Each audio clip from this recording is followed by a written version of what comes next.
নমস্কার বন্ধুরা, আমার নতুন আরেকটি ব্লগে জানাই তোমাদের স্বাগত।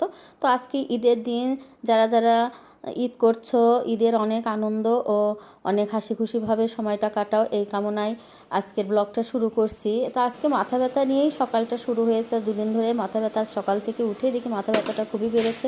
তো কি করব, যাই হোক। তো এদিকে আসলে যে কোনো একটা উৎসবে বাচ্চারাও একটা আনন্দ করে, খাওয়া দাওয়া বলো কি ঘোরাফেরা বলো। তো আমি ভেবেই নিয়েছি আজকে যেহেতু একাদশী, তারপরে ভাবলাম যে যাই হোক ওদের জন্য করে দেবো। ভাইয়ের দুই ছেলে, আমার দুই ছেলে মেয়ে আছে, ওদের জন্য একটু রান্নাগুলো করে নিই, তারপরে আমার যা করণীয় করবো। তো এদিকে দেখো আমি 4টে ডিম সিদ্ধ করেছি 4 জনের জন্য।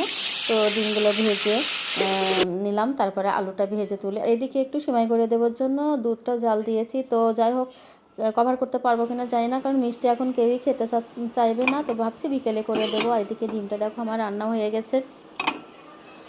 আর আজকে এতটা পরিমাণে মাথা ব্যথা যে মানে কথাই বলতে ইচ্ছা হচ্ছে না। তারপরে যাই হোক, আর এদিকে একটু মুরগি মাংস করে নিচ্ছি, সামান্য একটু পোলাও করে দেবো, কুচি করে আলু ভাজা ডিম আর এই পোলাও একটু শসা সালাড করে দেবো। আজকে এটা দিয়ে খাবে।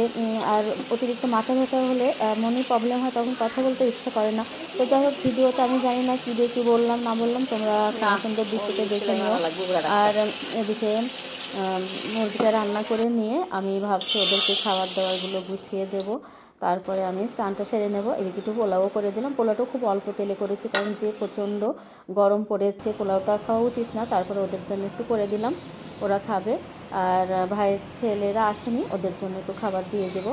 তো যাই হোক, টেবিলে খাবারটা গুছিয়ে নিয়ে আমি একটু শশার সালাদ করে নিয়েছি, একটু লেবু কেটে রেখেছি, ওরা খাবে। আর তারপরে আমি চলে এলাম একটু ছাদে কিছু চিরা রোদে দিয়েছিলাম, এগুলো একটু ঝেড়ে তুলে নিলাম। আর কিছু আচার রোদে দেওয়া আছে। আমি স্নান সেরে পুজোটা সেরে চলে এলাম ছাদে, এগুলো সেরে ঘরে উঠবো। আর একটু পরে সন্ধ্যা হয়ে যাবে। আজকে ভিডিওটা আমি দিতে দেরি হয়ে গেল, কারণ শরীরটা খুবই খারাপ লাগছিল, আর কাজের ব্যস্ততায় তোমাদেরকে ভিডিও দিতে আজকে আমার দেরি হয়ে গেল। তো বন্ধুরা, তোমরা আমার ভিডিও যদি দেখে থাকো বা আমার পেজ থেকে দেখো আর আমার চ্যানেল থেকে দেখো, তাহলে তোমরা সবাই আমার পাশে থেকো। আর এদিকে এতটা মাথা ব্যথা করছে, সন্ধ্যাতে একটু চা বানিয়ে নিলাম। এই ছিল আমার আজকের ব্লগ, কেমন লেগেছে জানিও। আর পরবর্তী ভিডিও দেখার জন্য আমার পাশে থেকো, আমার পেজটিতে ফলো করে তোমরা পাশে থেকো। আর যদি আমার চ্যানেলটিকে এতক্ষণ পর্যন্ত তোমরা সাবস্ক্রাইব না করে থাকো, তো আমার চ্যানেলটিতে সাবস্ক্রাইব করে আমার পাশে থেকো। ধন্যবাদ বন্ধু।